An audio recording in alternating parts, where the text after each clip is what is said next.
भारत सरकार ने अभी हाल ही में एक डिसीजन लिया है। उस डिसीजन के तहत भारत सरकार ई मार्केट प्लेस, यानी कि ये जो ई मार्केट प्लेस का मतलब है कि इंटरनेट के माध्यम से जो भी कंपनीज़ हैं, उन कंपनीज से भारत सरकार जो भी सामान खरीदती है ना, तो उन कंपनीज़ को भारत सरकार ने कहा है कि आपको हर उत्पाद के बारे में ये बताना होगा कि भाई आपके उत्पाद का देश कौन सा है ना, country of origin. Country of origin का मतलब है कि भाई जो जिस उत्पाद को हम आपसे खरीद रहे हैं, ये उत्पाद किस देश में निर्मित हुआ है। तो क्यों ऐसा डिसीजन भारत सरकार ने लिया है, उसके माध्यम से भारत सरकार ज़्यादा से ज़्यादा बढ़ावा देना चाहती है भारतीय उत्पाद को। तो उसी के संबंध में इस एडिटोरियल में हम चर्चा करने वाले हैं सिग्नलिंग इंटेंट, कि भाई भारत सरकार ने ये जो डिसीजन लिया है ना, इसका इरादा क्या है। इंटेंट का मतलब होता है इरादा, है ना, कि भारत सरकार का ये जो डिसीजन है, इस डिसीजन से भारत सरकार के किन इरादों के बारे में जो है हमें संकेत मिलता है ना, किन इरादों के बारे में जो है हमें सिग्नल मिलता है, सिग्नलिंग इंटेंट। अब एडिटोरियल को पढ़ते हैं और सारी कहानी समझते हैं। India needs enhanced manufacturing. Enhanced का मतलब क्या होता है, और ज़्यादा बड़ा हुआ, है ना। इनहेंस्ड मैन्युफैक्चरिंग, मैन्युफैक्चरिंग का मतलब है कि भाई ये जो निर्माण की जो प्रक्रिया होती है ना, कोई भी सामान को जो निर्मित किया जाता है, तो एक तरीके से आप कह सकते हो कि जो भी मैन्युफैक्चरिंग भारत में होती है, जो भी निर्माण होता है, उसमें और ज़्यादा सुधार किया जाना चाहिए ना, और ज़्यादा उसको बढ़ाया जाना चाहिए। तो India needs enhanced manufacturing capabilities, कि भारत की जो मैन्युफैक्चर करने की जो क्षमताएं हैं, उनको और ज़्यादा बढ़ाने की ज़रूरत है। इसके साथ ही और किस चीज़ की ज़रूरत है, एंड इम्प्रूव्ड एफिशिएंसी। एफिशिएंसी इसका मतलब क्या होता है, दक्षता, क्षमता, कि भारत जो है अपनी क्षमताओं को, अपनी दक्षता को जो है और ज़्यादा बढ़ाए, इनकी ज़रूरत भारत को है। तो इंडिया नीड्स, भारत को ज़रूरत है इनहेंस्ड मैन्युफैक्चरिंग कैपेबिलिटीज़ की और इम्प्रूव्ड एफिशिएंसीज़ की। आगे देखते हैं। कुल मिला के भारत अभी इतना सक्षम नहीं है कि भारत के जो उत्पाद है ना, वो एकदम बेस्ट क्वालिटी के हों। तो भारत को जो है अपने आप में सुधार करने की ज़रूरत है। भारत में जो भी एक तरीके से उत्पाद निर्मित किए जाते हैं ना, तो उन उत्पादों को जो है, उन उत्पादों को निर्मित करने में जो भी प्रक्रिया होती है, उस प्रक्रिया में जो है और सुधार लाने की आवश्यकता है। अब देखते हैं आगे द सेंटर्स डिसीजन, कि भाई केंद्र सरकार का जो फैसला है ना, द सेंटर्स डिसीजन, की केंद्र सरकार ने जो निर्णय लिया है टू मेक इट, है ना, टू मेक का मतलब बनाना, कि भाई क्या, to make it mandatory. Mandatory का मतलब होता है अनिवार्य बना देना किसी चीज़ को। भारत सरकार ने अनिवार्य बनाने का फैसला किया है। किस चीज़ को अनिवार्य बनाने का फैसला किया है, फॉर वेंडर्स। वेंडर्स का मतलब है विक्रेता। On the government e market place, है ना, गवर्नमेंट ई मार्केट प्लेस। ई मार्केट प्लेस का मतलब है कि भाई जब ये इंटरनेट के माध्यम से जब चीज़ें खरीदी और बेची जाती हैं ना, तो उस बाज़ार को हम ई मार्केट प्लेस कहते हैं।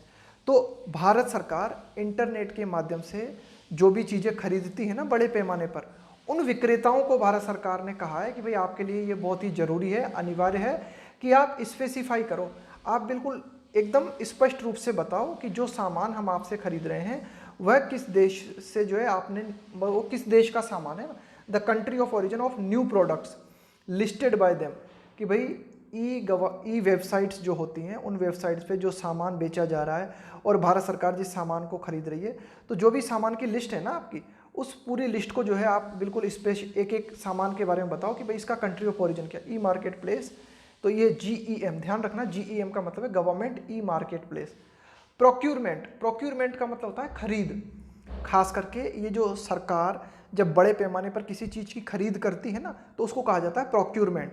प्रोक्यूरमेंट प्लेटफॉर्म टू स्पेसिफाई ना, तो गवर्नमेंट ई मार्केट प्लेस के जो भी प्रोक्यूरमेंट प्लेटफॉर्म है, यानी कि सरकार, ये जो एक तरीके से आप कह सकते हो कि जो भी ई मार्केट प्लेस हैं, जो भी एक तरीके से जो भी ये जो इंटरनेट कंपनीज़ के माध्यम से सरकार जो भी खरीद करती है ना, तो उन सभी कंपनीज़ को कहा गया है कि आप स्पेशली बताओ कि हर उत्पाद जिनको कि आपने लिस्ट कर रखा है, वह उत्पाद किस देश का है।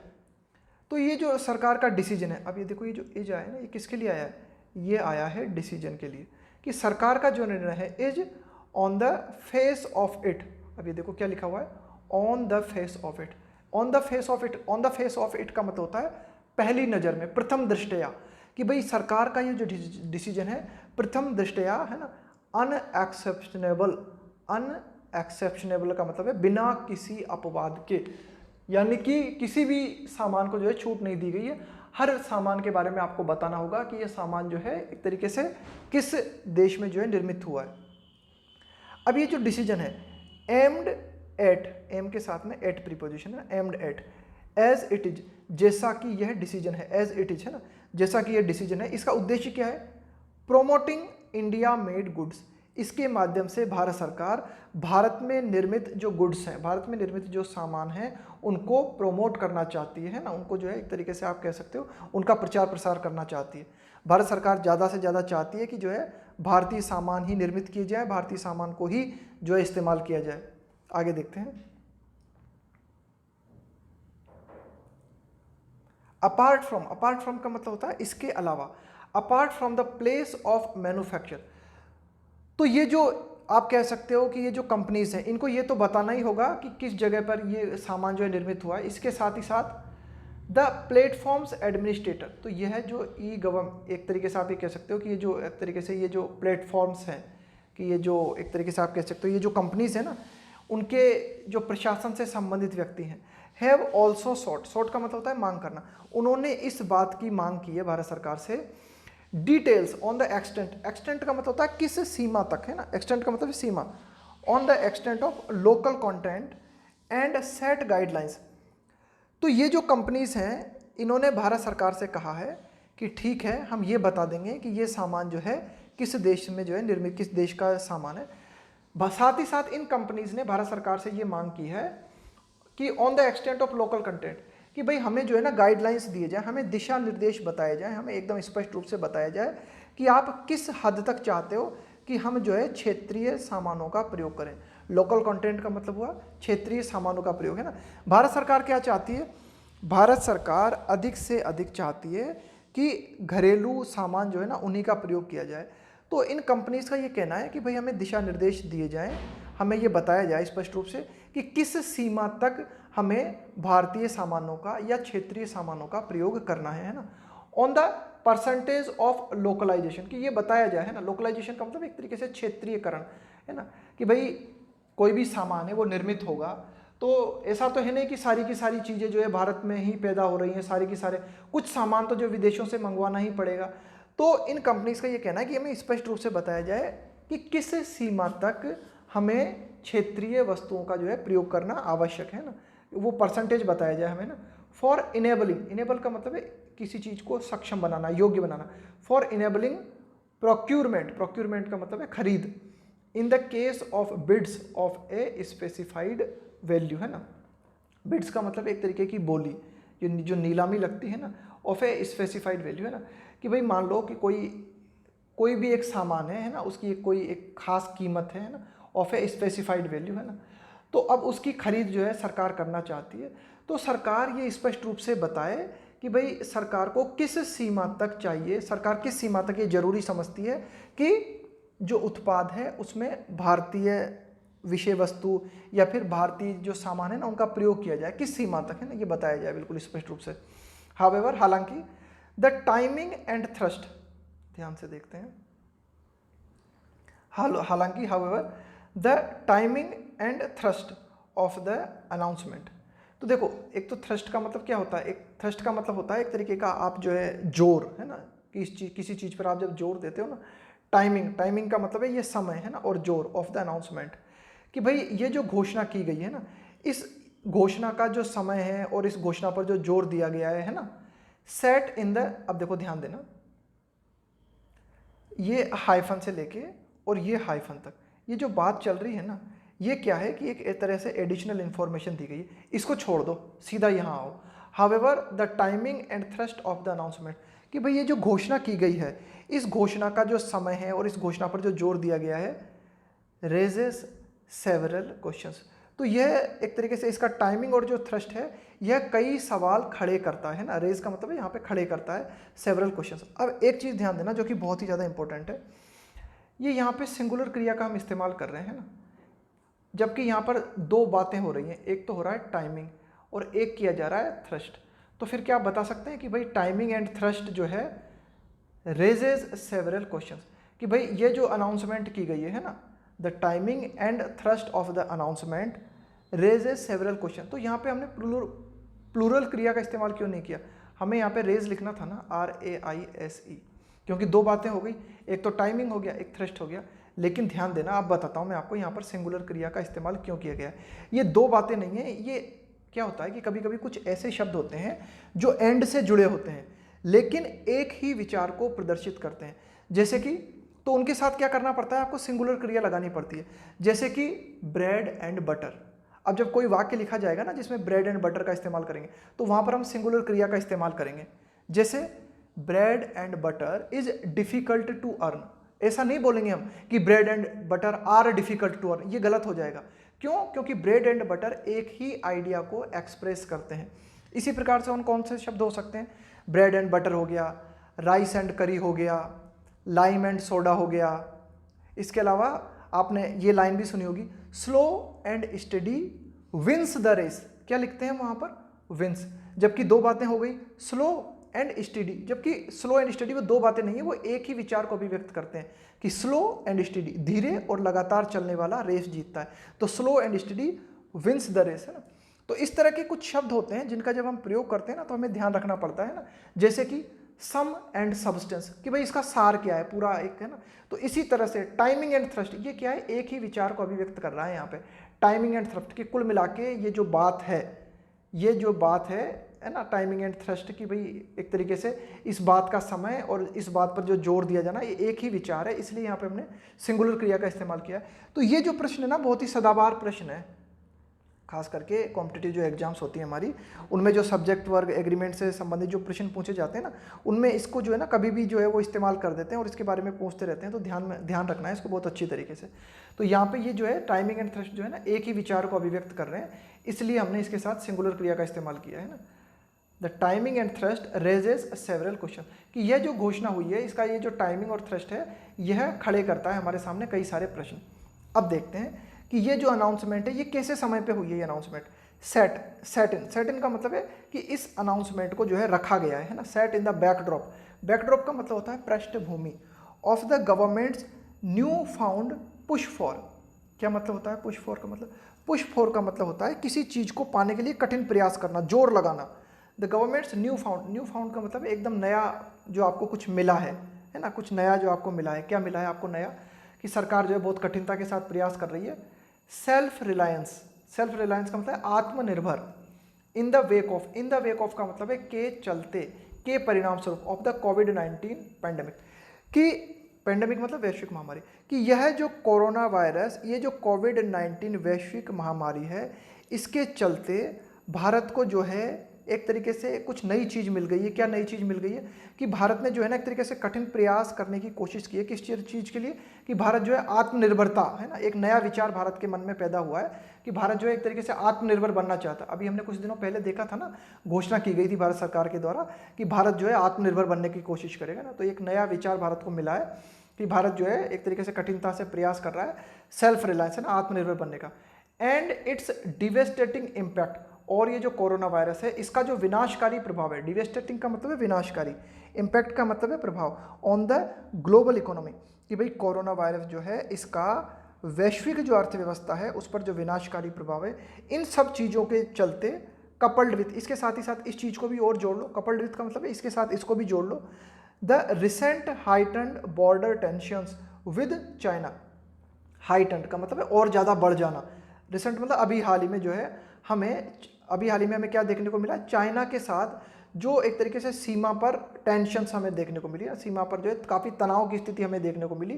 तो इन सारी पृष्ठभूमि को भी अगर हम ध्यान में रखें, तो इन सारी पृष्ठभूमि को ध्यान में रखते हुए ये जो घोषणा भारत सरकार के द्वारा की गई है, यह कई सारे सवाल खड़े करती है, यह जो है कई सारे सवाल जो है पैदा करती है। आगे देखते हैं, द गवर्नमेंट्स अटेम्प्ट्स, कि भाई सरकार के जो प्रयास हैं, है ना, कई सारे प्रयास हैं सरकार के, the government's attempts to raise, है ना, the share of manufacturing in the economy through the make in India programme. सरकार के क्या प्रयास है कि सरकार जो है एक तरीके से बढ़ाना चाहती है, क्या बढ़ाना चाहती है सरकार, शेयर, हिस्सा बढ़ाना चाहती है ऑफ मैन्युफैक्चरिंग, कि भाई जो भी मैन्युफैक्चरिंग की जाती है ना, जो कुछ भी निर्माण का काम होता है, उस निर्माण के काम में सरकार क्या चाहती है ना, economy, manufacturing in the economy, कि भाई जो भी अर्थव्यवस्था में जो भी निर्माण किया जाता है भारत में, है ना, through make in India programme. Make in India programme का मतलब है कि ज़्यादा से ज़्यादा निर्माण का काम जो होता है, ज़्यादा से ज़्यादा वस्तुओं का जो निर्माण किया जाता है, उन वस्तुओं के निर्माण में एक तरीके से भारतीय वस्तुओं का ही प्रयोग किया जाए, है ना। इस प्रोग्राम को जो है भारत सरकार जो है बढ़ाना चाहती है, भारत सरकार इस हिस्से को बढ़ाना चाहती है। तो ये जो भारत सरकार के प्रयास है ना, अटेम्प्ट्स है ना, गवर्नमेंट्स अटेम्प्ट्स, हैव, अब ये देखो हैव आया यहाँ पे अटेम्प्ट्स के लिए, कि भारत सरकार के जो प्रयास है, हैव सो फार का मतलब है अब तक, फेल्ड, भारत सरकार के प्रयास अब तक जो है फेल रहे हैं, टू सिग्निफिकेंटली का मतलब काफ़ी हद तक, बूस्ट का मतलब है बढ़ाने में, है ना, सहारा देने में, सपोर्ट देने में, to boost investment in new cutting edge technology driven और एक्सपोर्ट ओरिएंटेड इंडस्ट्रीज। आहा, बड़ा उत्तम, बड़ा उत्तम, बहुत ही लंबी लाइन ले गया, है ना। Boost investment in new cutting as का मतलब है कि भाई ये जो है ना टाइम जो है, कटिंग एज का मतलब है बिल्कुल धारदार, कटिंग एज का मतलब है धारदार, टेक्नोलॉजी ड्रिवन का मतलब है जहां पर टेक्नोलॉजी जो है वो बहुत अहम रोल अदा करती है ना, जो कि टेक्नोलॉजी से चालित है, जो कि तकनीकी से चालित है, मतलब जहां टेक्नोलॉजी बहुत इंपॉर्टेंट रोल अदा करती है, और एक्सपोर्ट ओरिएंटेड इंडस्ट्रीज, या फिर ऐसी इंडस्ट्रीज है ना, ऐसे उद्योग धंधे जो कि एक्सपोर्ट पर डिपेंड करते हैं ना, एक्सपोर्ट ओरिएंटेड इंडस्ट्रीज, है ना, कि भाई जो कि ऐसे उद्योग धंधे जिनमें कि एक तरीके से आप क्या कह सकते हो, जिनमें निर्यात जो है ना, यानी कि ऐसे एक्सपोर्ट ओरिएंट का मतलब होता है रुझान, किस ओर आपका डायरेक्शन है। तो ऐसे उद्योग धंधे जिनको कि हम निर्यात करना चाहते हैं ना, एक्सपोर्ट करना चाहते हैं, एक्सपोर्ट ओरिएंटेड इंडस्ट्रीज, है ना। And instead only taken the country back to import substitution plants making goods predominantly for domestic consumer. अब क्या करे यार बेचारा बच्चा, यार इतने लंबे लंबे सेंटेंस होते हैं, पता ही नहीं चलता क्या बात हो रही है ऊपर से लेके नीचे तक, है ना। अब ये यहाँ से बात चल रही है हमारी, और ये यहाँ तक बात चल रही है ना, अभी क्या बात हो रही है इसमें कुछ समझ में ही नहीं आ रहा, इतनी लंबी चौड़ी कहानी है ना। अब देखो मैं धीरे धीरे बताता हूँ इसे, इसके बाद में फिर पूरी लाइन को समझने की कोशिश करेंगे। भारत सरकार की जो कोशिशें हैं कि भारत सरकार क्या करना चाहती है, भारत सरकार जो है बढ़ावा देना चाहती है, किस चीज़ को बढ़ावा देना चाहती है, कि भाई जो भी मैन्युफैक्चरिंग की जाती है ना हमारी अर्थव्यवस्था में, उस अर्थव्यवस्था में भारत सरकार क्या चाहती है, ज़्यादा से ज़्यादा मेक इन इंडिया प्रोग्राम को शामिल किया जाए। मेक इन इंडिया प्रोग्राम का मतलब है कि भाई ज़्यादा से ज़्यादा भारतीय उत्पाद हैं इनको बढ़ावा दिया जाए। तो भारत सरकार के जो प्रयास है ना, अब तक जो भारत सरकार ने प्रयास किए हैं, तो भारत सरकार के प्रयास अब तक असफल रहे हैं। किस चीज़ में असफल रहे हैं? सिग्निफिकेंटली बूस्ट इन्वेस्टमेंट का मतलब है निवेश, बूस्ट का मतलब है और ज़्यादा बढ़ाना, कि भारत सरकार के जो प्रयास हैं उन प्रयासों के माध्यम से निवेश को बढ़ाने में मदद नहीं मिली है ना। In new cutting edge technology driven और एक्सपोर्ट ओरिएंटेड इंडस्ट्रीज, है ना, एंड इंस्टीट्यूट, है ना, कि हम क्या चाहते थे, भारत सरकार यह चाहती थी कि मेक इन इंडिया के माध्यम से ज़्यादा निवेश को बढ़ावा मिले। लेकिन हमें पता होना चाहिए कि आज का दौर जो है वह क्या है, बहुत ही धारदार युग है, टेक्नोलॉजी ड्रिवन है। टेक्नोलॉजी ड्रिवन का मतलब है कि भाई आज का जो टाइम है ना उसमें टेक्नोलॉजी बहुत ज़्यादा महत्वपूर्ण है। आज का जो टाइम है ना, एक्सपोर्ट ओरिएंटेड इंडस्ट्रीज, है ना, कि भारत के जो प्रयास हैं उन प्रयासों के माध्यम से वे इंडस्ट्रीज जो कि निर्यात की ओर अभिमुख है ना, यानी कि निर्यात को बढ़ावा हम नहीं दे पाए हैं। ये जो मेक इन इंडिया का प्रोग्राम है ना, इसके माध्यम से अभी तक हम निर्यात को बढ़ावा देने में जो है असफल रहे हैं। इसके बजाय हुआ क्या है, इसके बजाय हुआ क्या है, ओनली टेकन द कंट्री, कि भारत सरकार ने ये जो प्रयास किए हैं ना, इन प्रयासों से, कि भारत सरकार ने ये जो मेक इन इंडिया के जो प्रयास किए हैं, इन प्रयासों के माध्यम से ये प्रयास भारत को ले गए हैं। Only taken the country back, ये प्रयास भारत सरकार को पीछे ले गए। कहाँ पीछे ले गए हैं?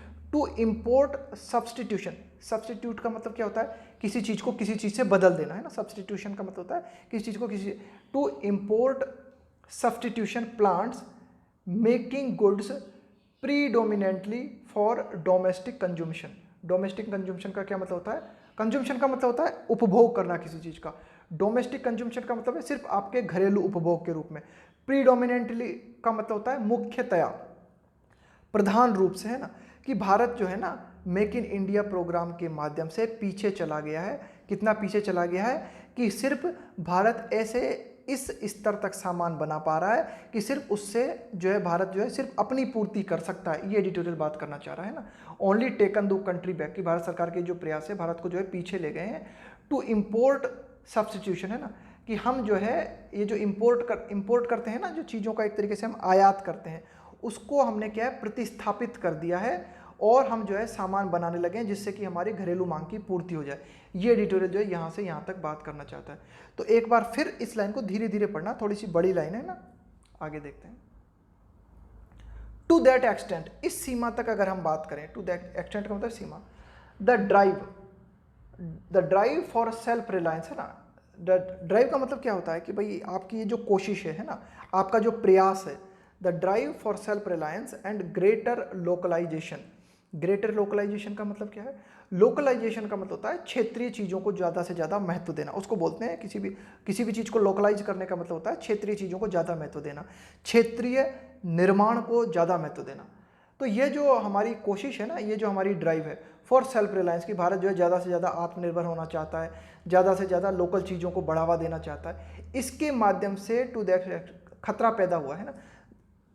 रिस्क्स, इसका मतलब है ये जो रिस्क आया ना, ये आया है ड्राइव के लिए, कि भारत की ये जो कोशिश है, क्या कोशिश है भारत की, कि भारत आत्मनिर्भर होना चाहता है ना, और भारत जो है ज़्यादा से ज़्यादा लोकल चीज़ों को बढ़ावा देना चाहता है। तो ये जो ड्राइव है इसके माध्यम से खतरा पैदा होता है। किस चीज़ को? वंस अगेन, एक बार फिर खतरा पैदा होता है।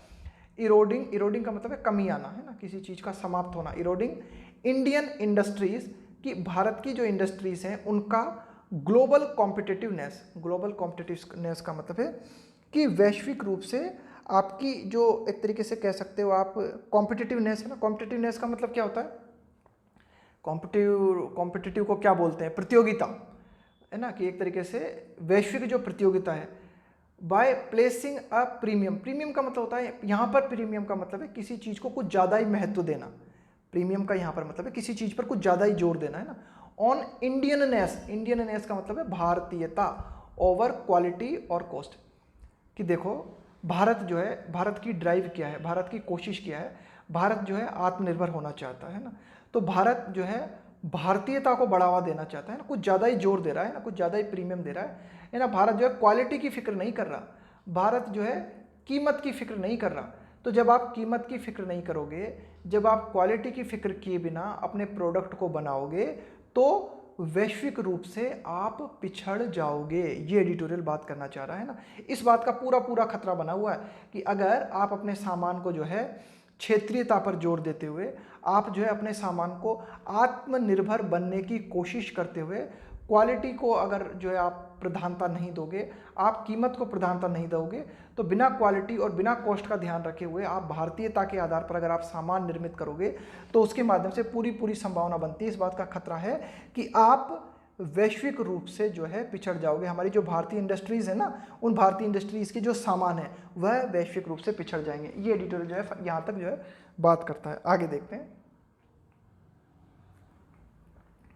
द सेंटर्स मूव, कि भाई ये जो केंद्र सरकार का कदम है, विथ इट्स GEM है ना, विथ इट्स GEM पोर्टल है ना, कि GEM पोर्टल का मतलब है कि ये जो इंटरनेट बाजार के लिए जो भारत सरकार ने जो कदम उठाया है, हैज ऑल्सो प्रेडिक्टेबली है ना, हैज ऑल्सो प्रेडिक्टेबली का मतलब है एक तरीके से, प्रेडिक्टेबली का मतलब क्या, इसका मतलब है मतलब प्रेडिक्टेबल का मतलब होता है जिसकी आप जो है प्रेडिक्ट कर सको, जिसके बारे में पहले से बता सको है ना। प्रेडिक्टेबली है ना, तो बिल्कुल लग रहा था और वैसा ही हुआ। प्रेडिक्टेबली मतलब बिल्कुल एकदम जैसा लग रहा था ना वैसा ही हुआ। प्रेडिक्टेबली किंडल का मतलब है प्रज्वलित कर देना है ना, प्रज्वलित कर देना। एंड एम्पलीफाई का मतलब है और ज़्यादा बढ़ा देना। ए गैदरिंग क्लेमोर का मतलब है शोर शराबा है ना। गैदर का मतलब क्या होता है? इकट्ठे होना। एक गैदरिंग क्लेमोर का मतलब है कि काफ़ी सारे लोग, आप गैदरिंग क्लेमोर का मतलब आप इस तरह से समझो कि काफ़ी सारे लोग इकट्ठे होकर शोर शराबा मचाने लगे हैं। किस चीज़ के लिए? फॉर द आइडेंटिफिकेशन पहचान, एंड सब्सिक्वेंट है ना। एंड सब्सिक्वेंट का मतलब है बाद में, कि कोई चीज़ हुई उसके बाद में क्या हुआ, उसको बोलते हैं सब्सिक्वेंट। बॉयकॉट का मतलब है विरोध, ऑफ चाइनीज प्रोडक्ट्स है ना, including on private e-commerce platform. अब देखो इसके माध्यम से क्या हुआ कि भारत सरकार ने ये जो डिसीजन लिया है, इस डिसीजन के माध्यम से अन्य जो प्राइवेट, आप कह सकते हो कि अन्य जो प्राइवेट प्लेटफॉर्म है ना, अन्य जो इंटरनेट प्राइवेट प्लेटफॉर्म है, अन्य जो इंटरनेट कंपनीज हैं, है ना, उनका भी विरोध होने लगा है ना। इसका भाई जब सरकार ने ये फैसला लिया कि सरकार बड़े स्तर पर अगर कोई चीज़ खरीदेगी तो जिन इंटरनेट कंपनीज के माध्यम से भारत बड़े स्तर पर कोई चीज़ खरीदेगी तो उन इंटरनेट कंपनीज के लिए यह मैंडेटरी होगा कि वे इंटरनेट कंपनीज ये बताएं कि भाई ये जो प्रोडक्ट है, ये प्रोडक्ट जो है ना किस देश का है। तो इसके माध्यम से अब ये लग रहा था, इस बात की पूरी संभावना थी कि इस बात को जो है हवा मिलेगी। कैंडल्ड का मतलब इस बात को हवा मिलेगी, इस बात को प्रज्वलित मिलेगी, है ना। एंड एम्पलीफाइड का मतलब और ज़्यादा बढ़ा दिया है। एंड गैदरिंग क्लेमर है ना, एक मांग बढ़ने लगी है, शोर शराबा बढ़ने लगा है। किस चीज़ के लिए? पहचान के लिए, है ना, कि भाई पहचान की जाए और इसके बाद में जो भी चाइनीज़ सामान है उनका जो है विरोध किया जाए, इंक्लूडिंग और प्राइवेट, कि भाई जो प्राइवेट ई कॉमर्स के प्लेटफॉर्म हैं उन प्राइवेट ई कॉमर्स प्लेटफॉर्म पर भी इस बात का दबाव बढ़ा है कि वे भी जो है सामानों को जो है पहचान करें, वे बताएं कि भाई कौन सा सामान किस जगह का है, और अगर वो चाइना का है तो उसका जो है विरोध किया जाए। इस बात की जो है शोर शराबा बढ़ा है, इस बात का जो है मांग बढ़ी है। अब देखो अगला शब्द है वेपनाइजेशन। क्या मतलब होता है वेपनाइजेशन का? शस्त्रीकरण, किसी चीज को हथियार में बदल देना। Of trade tries, trade tries का मतलब है व्यापारिक संबंध। तो हमने क्या किया है कि व्यापारिक संबंध जो है ना इनको हथियार के रूप में परिवर्तित कर दिया है। ध्यान देना, थोड़ा सा प्रतीकात्मक अंदाज में लिखा है ना। एडिटोरियल को क्या है, बीमारी है, ये प्रतीकात्मक अंदाज में बात करता है, कठिन शब्दों का इस्तेमाल करता है ना। तो the weaponisation of trade ties, the weaponisation of trade ties का मतलब कि ये जो व्यापारिक संबंध है, इन व्यापारिक संबंधों को हम जो है ना हथियारों की तरह इस्तेमाल कर रहे हैं। स्पेशली खास करके one where India's reliance on imports from China, खास करके where India's reliance on, reliance on का मतलब है निर्भर होना किसी चीज़ पर, है ना, कि भारत जो है उसकी निर्भरता है किस चीज़ पर? इंपोर्ट। इंपोर्ट का मतलब है आयात करना। फ्रॉम चाइना नाउ एक्सटेंड्स, है ना, नाउ एक्सटेंड्स बियॉन्ड स्मार्टफोन, कि भाई चाइना जो भी सामान, भारत जो भी सामान चाइना से इंपोर्ट करता है, भारत जो भी सामान चाइना से आयात करता है ना, वे परे जाते हैं। बियॉन्ड का मतलब है के परे होना। भारत स्मार्टफोन तो आयात करता ही है, एंड लो कॉस्ट इलेक्ट्रॉनिक्स, है ना, टू हैवी मशीनरी, मतलब काफ़ी मात्रा में। सिर्फ स्मार्टफोन आयात नहीं करता भारत, इसके भी परे कई चीज़ें आयात करता है भारत, जैसे कि लो कॉस्ट इलेक्ट्रॉनिक्स से संबंधित सामान हो गए, हैवी मशीनरी हो गई, इसके अलावा एंड एक्टिव फार्मास्यूटिकल इंग्रेडिएंट्स। ये फार्मास्यूटिकल की स्पेलिंग को अच्छी तरीके से लिख के देख लेना, 3-4 बार ये स्पेलिंग मिस्टेक में पूछी जाती है। फार्मास्यूटिकल इंग्रेडिएंट्स का मतलब है घटक, है ना, तत्व, कि भाई भारत चाइना पर काफ़ी चीज़ों के लिए निर्भर है, न केवल स्मार्टफोन के लिए बल्कि इससे भी परे काफ़ी सारी मशीनरी, काफ़ी सारे इलेक्ट्रॉनिक उत्पाद, इसके अलावा काफ़ी सारे, एक तरीके से आप कह सकते हो कि ये जो एक तरीके से ये जो मेडिकल क्षेत्र से जुड़े हुए जो सामान है ना, वे भी उनसे संबंधित सामान भी जो है चाइना से हमें मंगवाने पड़ते हैं। अब ध्यान देना, अब ये इज किसके लिए आया है भूल जाते हैं हम, क्योंकि एडिटोरियल में सेंटेंस जो है ना वो बड़े लंबे लंबे होते हैं। इज आया है वेपनाइजेशन के लिए, है ना, शस्त्रीकरण कर देना, कि व्यापारिक संबंध जो है उन व्यापारिक संबंधों को एक तरीके से हथियार के रूप में इस्तेमाल करने से the weaponisation is A double edge sword. Double edge sword का मतलब है दुधारी तलवार। क्या मतलब है डबल एज स्वॉर्ड का मतलब है?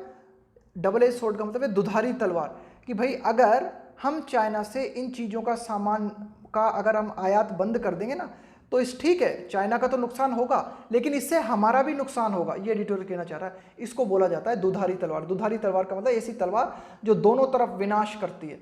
तो अगर हमने चाइना से आयात करना बंद कर दिया तो हम चाइना के ऊपर काफ़ी बातों को लेकर जो है निर्भर हैं, तो चाइना का नुकसान होगा, ये तो बात ठीक है, लेकिन भारत का भी काफ़ी नुकसान होगा। Is A double edge sword and fraught with, fraught के साथ में विथ प्रीपोजिशन का प्रयोग किया जाता है। फ्रॉट विथ का मतलब होता है भरे होना। और अगर हम ऐसा कदम उठाते हैं ना, ये अगर ये जो हमारे व्यापारिक संबंध है इनको हम हथियार के रूप में इस्तेमाल करते हैं, तो ये जो है भरा हुआ है, फ्रॉट विथ रिस्क, काफ़ी खतरे हैं for the Indian economy as well, भारत की अर्थव्यवस्था के लिए भी इससे काफ़ी खतरे हैं। ठीक है, आप जो है अगर अपने आप आत्मनिर्भर बनने की बात करते हो, तो आप चाइना का सामान को विरोध करने की बात करते हो, तो इससे जो है चाइना की अर्थव्यवस्था को नुकसान पहुंचेगा। लेकिन ये बात भी ध्यान रखने जरूरी है कि इससे भारत की अर्थव्यवस्था को भी एज वेल, भारत की इकोनॉमी को भी जो है नुकसान पहुंचेगा। आगे देखते हैं, इंडियाज ड्रग मेकर्स, कि भाई ये जो भारत में ये जो औषधि निर्माण करने वाली कंपनीज जो हैं उनके लिए कहा जा रहा है ना, भारत के जो औषधि निर्माण करने वाले जो लोग हैं, हु आर सीकिंग, जो इस बात की मांग कर रहे हैं, जो इस बात को चाह रहे हैं, टू एंट्रेंच, एंट्रेंच का मतलब होता है पैर जमाना, है ना, अपनी स्थिति को मजबूत करना, themselves as a pharmacy to the world. अब देखो भारत में जो भी आप तरह से कह सकते हो कि भारत की जो भी कंपनीज है ना, जो कि एक तरीके से आप कह सकते हो कि जो औषधि निर्माण क्षेत्र में लगी हुई हैं, तो भारत की ऐसी कंपनीज जो औषधि निर्माण क्षेत्र में लगी हुई हैं, यह कंपनीज क्या चाहती हैं, अपनी वैश्विक पहचान को स्थापित करना चाहती हैं। एमिड, एमिड का मतलब है के बीच, द पेंडेमिक, कि भाई ये जो कोरोना वायरस के बीच में हम क्या चाह रहे हैं, हम क्या देख रहे हैं कि भारत की कई कंपनीज हैं जो कि एंट्रेंच, जो कि अपने पैर जमाना चाहती हैं, वैश्विक रूप से अपनी पहचान को स्थापित करना चाहती है ना। एक जो आप कह सकते हो कि ड्रग कंपनीज जो है ना, ड्रग कंपनीज के रूप में कई भारतीय कंपनी जो हैं अपनी पहचान को स्थापित करना चाहती हैं। एंड अकम्पनिंग, अकम्पनिंग का मतलब है साथ में, रश का मतलब है एक तरीके से हड़बड़ी दिखाना, है ना, तेजी करना। And accompanying rush for affordable generic treatment. और भारत की ये जो मेडिकल, आप भारत की आप तरीके से कह सकते हो कि ये जो फार्मास्यूटिकल कंपनीज है ना, ये इस बात के लिए हड़बड़ी दिखा रही हैं, क्या चाहती हैं ये अफोर्डेबल, अफोर्डेबल का मतलब है जिसका खर्चा उठाया जा सके, वहनीय जेनेरिक ट्रीटमेंट, है ना, कि भाई ज़्यादा से ज़्यादा ट्रीटमेंट जो है ना वो बिल्कुल अफोर्डेबल कीमत पे उपलब्ध हो, ऐसी कोशिश भारत की फार्मास्यूटिकल कंपनीज कर रही हैं। तो ये जो एक तरीके से आप कह सकते हो कि इंडिया के ये जो ड्रग मेकर्स हैं ना, उनकी ये जो कोशिश है, ये डिपेंड ऑन, ये निर्भर करती है on the northern neighbour, northern neighbour यहाँ पे आया है चाइना के लिए, for about 70% of their requirements of bulk drug. Bulk का मतलब है एक बड़ी मात्रा में, bulk drugs and intermediates, intermediates का मतलब है बीच का। तो एडिटोरियल ये कहना चाह रहा है कि भारत की ये जो फार्मास्यूटिकल कंपनीज हैं, ये जो भी एक तरीके से आप कह सकते हो कि जो भी सामान खरीदती है ना, बल्क ड्रग्स है ना, जो भी सामान खरीदती हैं या जो भी बीच का सामान खरीदती है ना, उनका 70% जो है चाइना से आता है। कुल मिला के भारत की जो आप कह सकते हो कि फार्मास्यूटिकल कंपनीज हैं, वे कंपनीज अपने सामानों के लिए लगभग 70% चाइना पर निर्भर करती हैं। और ये कंपनीज वैश्विक रूप से अपनी पहचान अगर स्थापित करना चाहती हैं तो ये चाइना से सामान को इंपोर्ट करना जरूरी है। ये एडिटोरियल यहाँ से यहाँ तक बात करता है। आगे देखते हैं। For India to wean off, for India, अभी देखो क्या लिखा हुआ है, वीन ऑफ। वीन ऑफ का मतलब होता है छुटकारा पाना। अगर भारत छुटकारा पाना चाहता है किस चीज से, these dependencies will take time. अगर भारत ये जो दूसरे पर निर्भर रहने को अगर छोड़ना चाहता है, अगर भारत चाहता है कि हमें किसी पर निर्भर न रहना पड़े, तो इसमें अभी हमें वक्त लगेगा। द फैक्ट इज दैट, तथ्य यह है, is that enhancing manufacturing capacities, enhance का मतलब है बढ़ाना, मैन्युफैक्चरिंग कैपेसिटीज, कि भाई ये जो मैन्युफैक्चरिंग क्षमता को अगर हम बढ़ाना चाहते हैं, निर्माण क्षमता को अगर हम बढ़ाना चाहते हैं विथ इम्प्रूव्ड एफिशिएंसीज, इसके साथ ही साथ हम क्या करना चाहते हैं, हमारी दक्षता, हमारी क्षमता को अगर हम बढ़ाना चाहते हैं, एंड रिड्यूस्ड कॉस्ट, और हम चाहते हैं कि जो भी सामान हमारा निर्मित हो उसकी कीमत कम से कम हो, तो इसके लिए ज़रूरत होगी हमें इस चीज़ की, would require an overhaul. Overhaul का मतलब होता है बिल्कुल काया पलट कर देना। ओवरऑल का मतलब है complete change of bureaucratic processes. यहाँ पे ब्यूरोक्रेटिक का मतलब है कि ये जो रूल्स एंड रेगुलेशंस होते हैं ना, उनके लिए कहा गया ब्यूरोक्रेटिक प्रोसेस, कि भाई हमें जो भी कंपनी जो भी सामान निर्मित करती है, अगर हम चाहते हैं कि हमारी क्षमता बढ़े, हमारा जो भी सामान निर्मित हो वह कम से कम कीमत का हो, इसके अलावा हमारी जो मैन्युफैक्चरिंग कैपेसिटीज है उनमें सुधार हो, तो हमें पूरा की पूरा हमारा जो तंत्र है, उस तंत्र में जो भी दिशा निर्देश हैं, है ना, जो भी हमारा इकोनॉमिक सिस्टम है, उस इकोनॉमिक सिस्टम में जो भी हमारे रूल्स एंड रेगुलेशंस है, उनको पूरी तरीके से परिवर्तित करने की आवश्यकता होगी। ओवरऑल का मतलब है कंप्लीट चेंज। आगे देखते हैं। अटेनिंग, अटेनिंग मतलब प्राप्त करना। अटेनिंग जेन्युइन, जेन्युइन का मतलब है वास्तविक। Attaining genuine self reliance is a long process, कि भाई आत्मनिर्भरता प्राप्त करना, वास्तविक आत्मनिर्भरता प्राप्त करना एक लंबी प्रक्रिया है। एंड कैपिटल इंटेंसिव प्रोसेस, पूंजी गहन। इंटेंसिव का मतलब होता है गहन, कैपिटल इंटेंसिव का मतलब है पूंजी गहन, मतलब आत्मनिर्भरता प्राप्त करने में जो है बहुत ज़्यादा पूंजी लगती है और यह एक लंबी प्रक्रिया है। दैट वुड रिक्वायर, और अगर हम चाहते हैं कि आत्मनिर्भरता प्राप्त हो तो इसके लिए हमें ज़रूरत होगी फार ग्रेटर इन्वेस्टमेंट, इसके लिए हमें ज़्यादा से ज़्यादा निवेश चाहिए होगा। क्या चाहिए होगा हमें, इसके लिए ज़्यादा से ज़्यादा निवेश चाहिए होगा इन एजुकेशन, कि अगर हम चाहते हैं ना कि भारत पूरी तरीके से आत्मनिर्भर बने, तो भारत को चाहिए कि ज़्यादा से ज़्यादा एजुकेशन क्षेत्र में निवेश किया जाए। ज़्यादा से ज़्यादा स्किल बिल्डिंग का मतलब है कौशल को बढ़ाने में जो है ज़्यादा से ज़्यादा भारत सरकार अपनी पूंजी को लगाए। एंड इंफ्रास्ट्रक्चर का मतलब है कि जो हमारा आधारभूत संरचना है, जो भी भारत की जो आधारभूत संरचना है ना, उसको जो है विकसित किया जाए, एजुकेशन को विकसित किया जाए, तब जाकर कहीं भारत जो है ये जो सेल्फ रिलायंस का जो गोल है ना भारत, उसको प्राप्त कर सकता है।